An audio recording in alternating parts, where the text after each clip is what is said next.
Hi, everyone. In this video, I'm interviewing Dr. Whitney Linsenmeyer, spokesperson for the Academy of Nutrition and Dietetics and assistant professor of nutrition at St. Louis University. Today, we're talking about how you can eat healthy in college.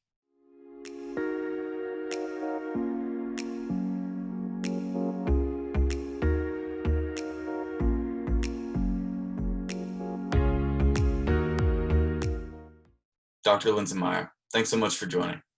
Thanks for having me. So those eating in the dining halls don't always have a say in what their hot breakfast, lunch, and dinner options are, and the buffet-style layout can be kind of overwhelming. So how can dining hall goers eat well and make sure they're getting the nutrition that they need? Yeah, so the array of options in the dining halls can definitely be overwhelming. I think the good news is that dining halls have really come a long way in the past decade or so.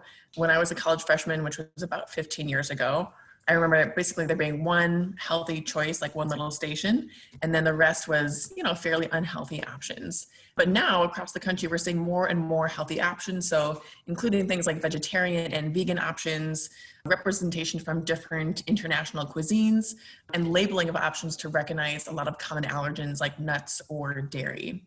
So just a good visual to keep in mind when you're faced with those array of options in the dining hall is the USDA My Plate. So you can Google it to see what that looks like, but it basically just gives us a sense for what a balanced meal looks like. So essentially half of our plates as vegetables and fruits, and then the other half whole grains and lean protein plus dairy.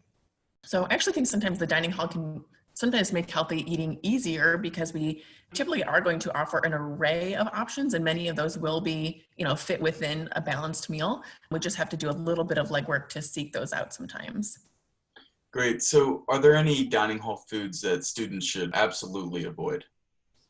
Yeah, so no foods are totally off limits. I think the trick is to really practice moderation, which can be like a skill that you might be learning if you're eating on your own for the first time and outside of the family home. And the good news is that those dining hall options don't typically change all that much, right? So like the soft serve station, it's probably going to be there tomorrow too, right? So it's not like we have to have it today.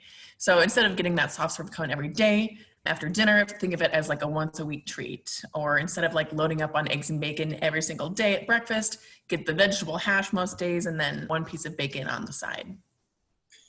Great. So upperclassmen often have their own kitchens to cook in, so they might not have a big budget, but what should they be buying at the grocery store? Yeah, so if you have your own kitchen and you're working a limited budget and likely limited time too, if you're in classes and maybe also working, the trick is to aim for minimally processed staples that kind of hit all of those different food groups. So for fruits and vegetables, all the different versions of those, so fresh, dried, frozen, those all count. You might aim for fresh vegetables and fruits that have a slightly longer shelf life, especially if you're cooking or preparing foods just for yourself. So things like apples, oranges, broccoli, or carrots are going to last longer in your fridge than more delicate things like berries or spinach. And then for grains, aim for as many whole grains as you can. So think of like whole grain cereals, pastas, breads, tortillas.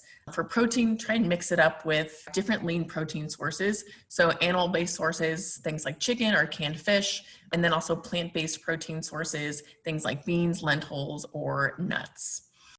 And then for dairy, yogurt and cheese will have a fairly long shelf life. And although I'm personally a cow's milk person, I know a lot of my students are going for those milk alternatives. So things like oat milk or soy milk or almond milk. And I think one benefit of those is that they tend to have a longer shelf life. Great. So again, what should students avoid buying at the grocery store? Again, nothing is totally off limits. If you love Oreos, and I do, the trick is to practice moderation. So like, can you handle eating just one serving of Oreos, which is 3 Oreos, instead of a whole sleeve? And then 2 tips to keep in mind while you're grocery shopping. One is to shop the perimeter. If you've ever heard that before, you'll often find the healthier, more fresh options in the perimeter of the grocery store. So like the produce section and the fresher sections, instead of in the inner aisles where things are going to be more shelf stable and oftentimes more processed.